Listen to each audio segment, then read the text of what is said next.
"Apa benar ini rumah Sauban?" tanya Nabi. "Benar wahai baginda Rasul, saya adalah istrinya," jawab istri Sauban. "Bolehkah aku menemui Sauban?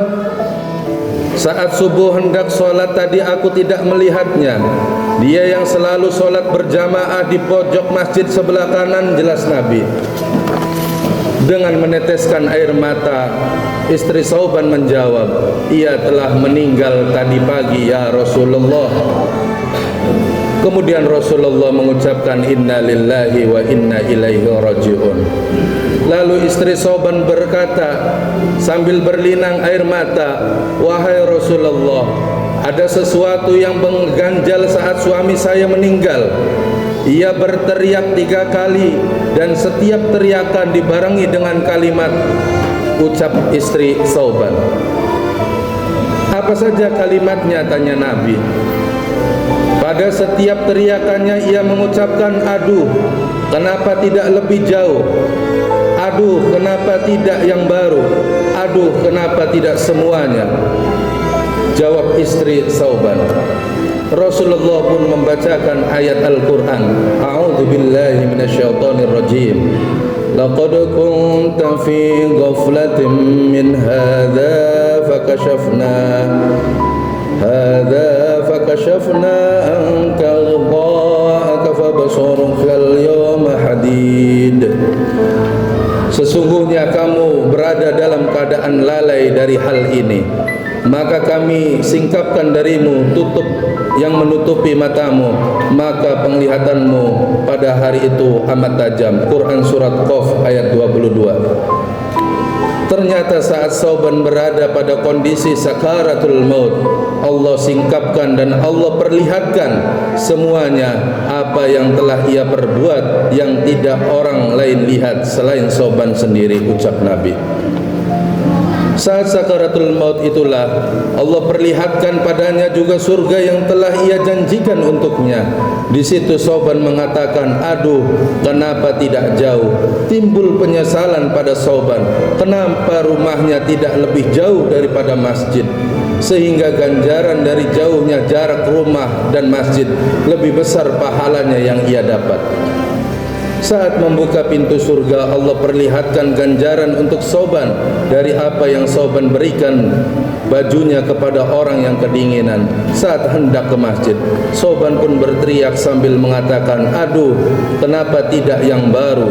Karena pada saat itu dia hendak pergi ke masjid. Akan tetapi karena cuaca yang dingin, dia melapisi bajunya. Baju pertama adalah baju terbaiknya, baju kedua sebagai pelapisnya, baju yang sedikit lusuh. Pada saat perjalanan, dia bertemu dengan seorang yang kedinginan, maka ia berikan yang lusuh itu kepadanya, sehingga ia pun mengikuti Sauban untuk sama-sama sholat berjamaah. Itulah yang membuat Sauban menyesal, kenapa tidak baju yang terbaiknya yang ia berikan agar ganjarannya lebih besar. Selanjutnya Allah persilahkan Sauban melihat lebih dalam indahnya surga yang terjanjikan untuk Sauban. Maka semakin menjadilah teriakan Sauban.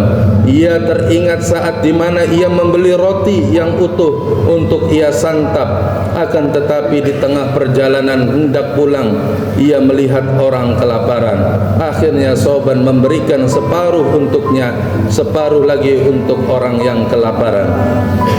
Dalam teriakannya itu, Sauban mengucapkan, "Aduh, kenapa tidak semua?" Karena ia tahu bahwa ganjaran dari apa yang ia berikan jauh lebih besar. Dari sini kita melihat bahwa apa yang Sauban sesalkan bukan karena perbuatannya, akan tetapi kurang maksimal dan optimalnya ia dalam beramal soleh. Hikmah dari kisah ini, yang pertama, Sauban merasa jarak antara rumah dan masjid terlalu dekat menurutnya.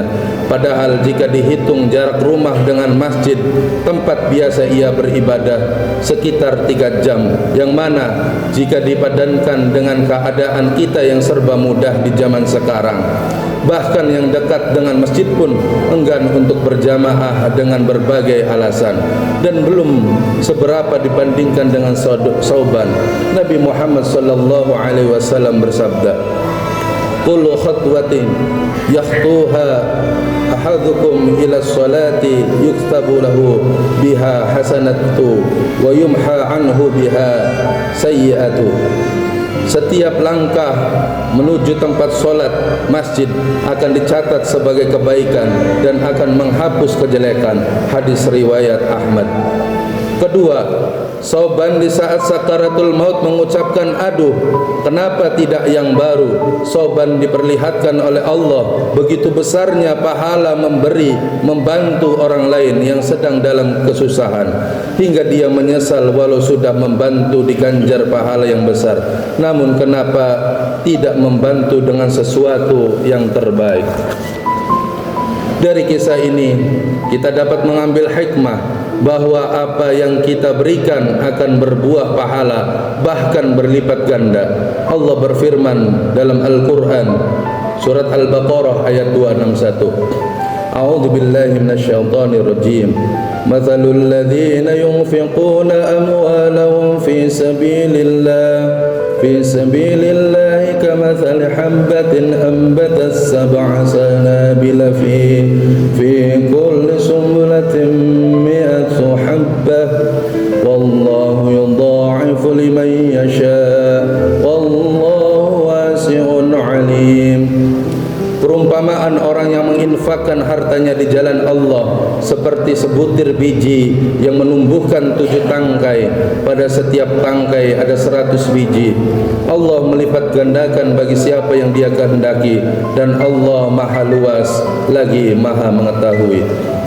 Ketiga adalah ucapan terakhir Sauban, aduh, mengapa tidak semua? Ia menyesalkan kenapa saat memberikan roti kepada orang yang kelaparan, ia hanya memberikan separuhnya saja. Dalam pikirannya, semisal ia berikan semua, niscaya Allah berikan ganjaran yang lebih besar, meskipun telah Allah berikan dan terjamin surga. Sebagai umat akhir zaman, bahu-membahu untuk saling membantu adalah sebuah prioritas. Bahkan di era sulit seperti saat sekarang ini, tidak sedikit orang yang perlu tali asih dan bantuan, maka belanjakan dan investasikan harta kita di jalannya.